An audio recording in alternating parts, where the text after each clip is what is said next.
Hi, my name is Chase Glenn. I'm the Executive Director of the Alliance for Full Acceptance, AFA. We're based here in Charleston, South Carolina. My pronouns are he, him, and his.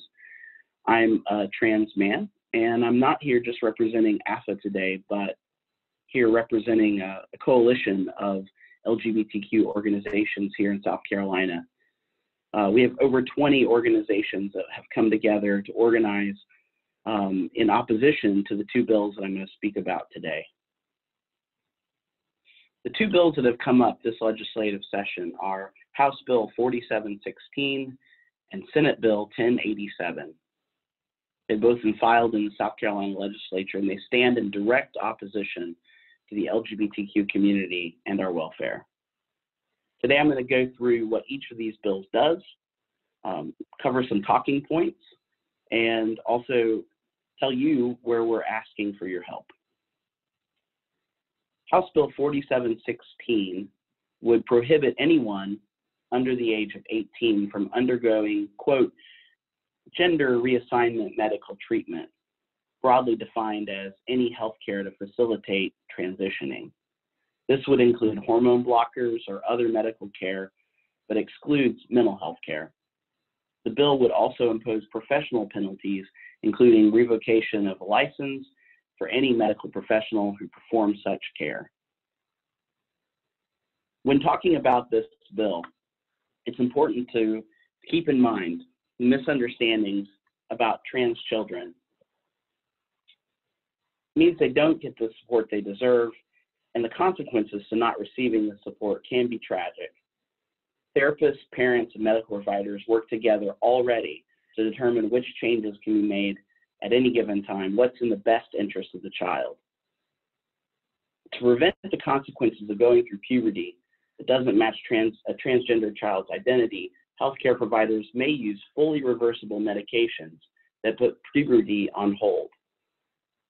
And already we have federal courts and statutes that have consistently recognized the rights of parents to make informed decisions regarding the health care of their minor children as recommended by medical professionals. And when speaking to legislators, know the nation's leading health organizations support gender-affirming care for transgender children.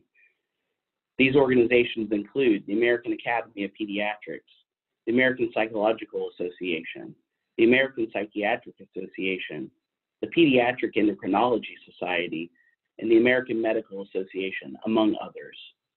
Here in the South, nearly 300 medical and mental health care providers have already signed on to an open letter standing in opposition to this bill and other bills like it that have been introduced in this country. Currently, this bill has been referred to the Committee on Medical, Military, Public, and Municipal Affairs. What we're asking of you is to speak to legislators and ask them to oppose House Bill 4716. We're also seeking medical and mental health care professionals to join the nearly 300 other clinicians across the South who have signed on to this open letter in opposition to this legislation. If you're aware of any mental or medical health care professionals willing to sign on, please contact us and let us know. The other bill, Senate Bill 1087, would prohibit transgender students in grades 9 through 12 from participating in interscholastic activities that align with their gender identity. Participation in gender-segregated activities would be determined by the student's sex assigned at birth on their birth certificate. In short, trans students wouldn't be able to participate in activities that align with their gender identity. It's important to keep in mind when speaking with legislators that, bottom line, this is a manufactured problem. There's simply no data to back up the concerns that proponents of these bills claim to have. A small percentage of people identify as transgender, and not all of them are interested in playing sports, and even fewer of them are at an elite level. Advocates for women and girls in sports, such as the National Women's Law Center, the Women's Sports Foundation, women's leaders in college sports, and others support trans-inclusive policies and oppose efforts to exclude transgender students from participating in sports.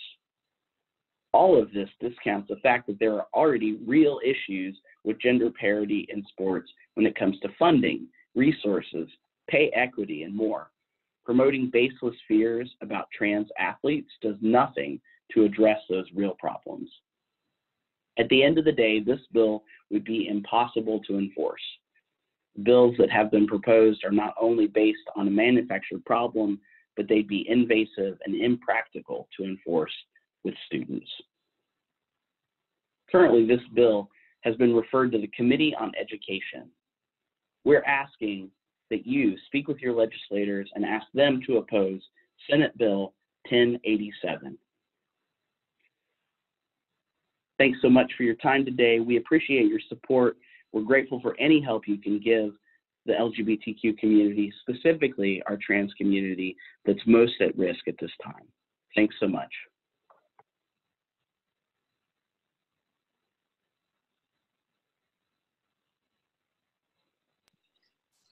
That was really great. In the video, I can't figure out how to stop recording. I think you go to the there should be Stop share.